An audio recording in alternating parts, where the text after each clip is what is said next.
Some people ask everyone how they are doing. They remember birthdays. They listen without interrupting. They stay calm when others fall apart. They hold conversations together. They hold families together. They hold rooms together. And almost no one ever asks them a simple question: are you okay? Not because people don't care, but because they seem fine, because they look strong, because they don't complain, because they keep going. If this feels familiar, this message is for you. There is a quiet kind of loneliness that doesn't come from being alone. It comes from being needed all the time, from being reliable, from being the one others lean on, from being the one who always says it's okay, even when it's not. You don't fall apart in public. You don't collapse dramatically. You don't ask for help easily. You keep functioning. You keep showing up. And because of that, people assume you're fine. But being fine is not the same as being okay. There are moments when you carry more than you ever say out loud. Responsibilities, unspoken expectations, emotional weight, the pressure to stay composed, the pressure to be the adult, the pressure to be strong, and you carry it quietly, without asking to be seen, without wanting attention, without wanting to burden anyone. You tell yourself it's easier this way. You tell yourself others have it worse. You tell yourself you can handle it, and most days you do. But something subtle begins to happen when no one ever checks in on you. You start to disappear behind your role. The listener, the helper, the strong one, the dependable one. You become useful, but not held. And slowly, without realizing it, you stop asking yourself how you're really doing. You stop noticing your own exhaustion. You stop naming your own pain. You keep moving because stopping would mean feeling everything at once. This is not a weakness, this is conditioning. We live in a world that quietly rewards emotional endurance. The ones who don't complain, the ones who don't break down, the ones who keep things together. And over time, you learn something dangerous, that your value is tied to how much you can carry without collapsing. So you learn to carry more, and more, and more, until even rest feels unfamiliar, until silence feels heavy instead of peaceful, until being alone is the only time you can finally exhale. Sometimes the hardest part is not the weight itself, it's the absence of permission to put it down. You don't feel like you're allowed to stop. You don't feel like you're allowed to need. You don't feel like you're allowed to say this is too much, because so many people are counting on you. And so you keep carrying it, not because you are strong, but because you don't see another option. There are nights when you finally sit alone, and your body feels heavy in a way you can't explain. Not tired in the usual sense, tired deeper than that. A tiredness that comes from always being alert, always being composed, always the one who absorbs the emotional noise of others. And in those moments, you might wonder when it became normal to carry so much without ever being asked how you're holding up. This kind of exhaustion doesn't come from doing too much. It comes from being too available, too responsible, too present for everyone else, while slowly becoming absent from yourself. You learn to ignore your own signals, the tightness in your chest, the shallow breathing, the tension that never fully leaves your shoulders. You normalize it.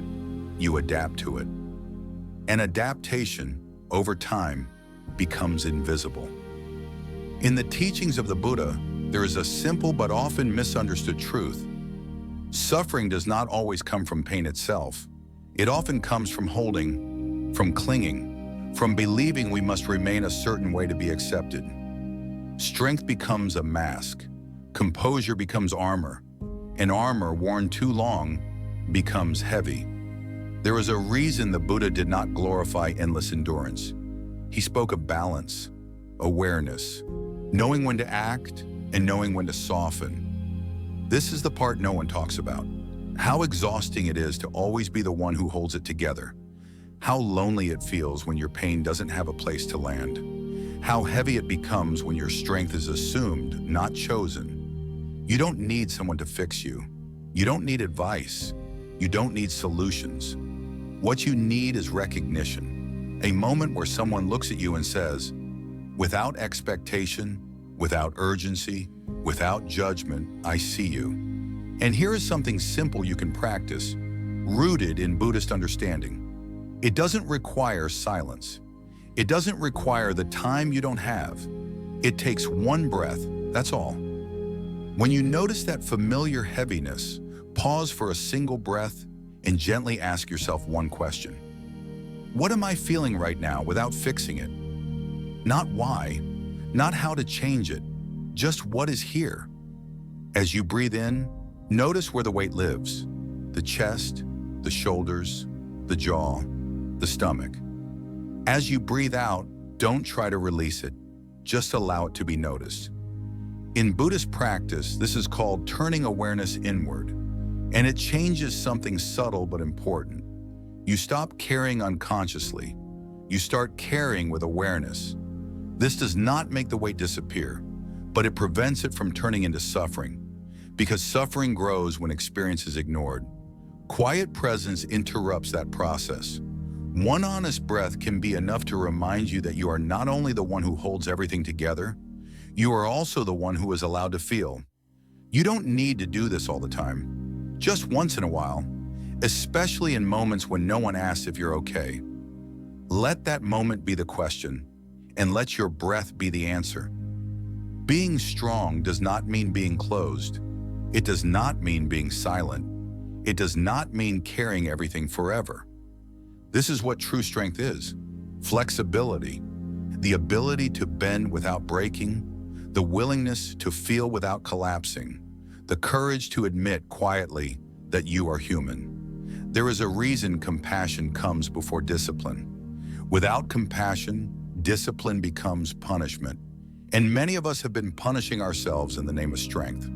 If no one asks if you're okay, let this be the moment you ask yourself, not harshly, not critically, but honestly, how am I really doing? What am I carrying that I no longer need to carry alone? Where am I holding tension that could soften? You don't have to answer out loud. You don't have to change anything immediately. Just noticing is enough for now. There are seasons in life where being strong is necessary, and there are seasons where being gentle is survival. You may be in the second one now, and that doesn't mean you failed.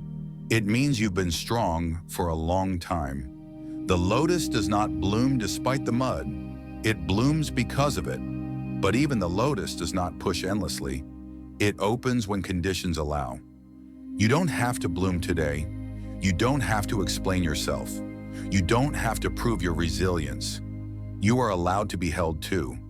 Even if no one has offered yet, even if you don't know how to ask, let this message be a small hand on your shoulder, not demanding anything, not expecting anything, just reminding you that your strength has been seen here.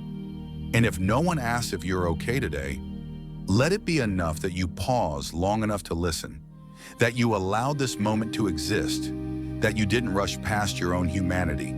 That matters more than you think. Stay with yourself. Stay gentle. You don't always have to be the strong one.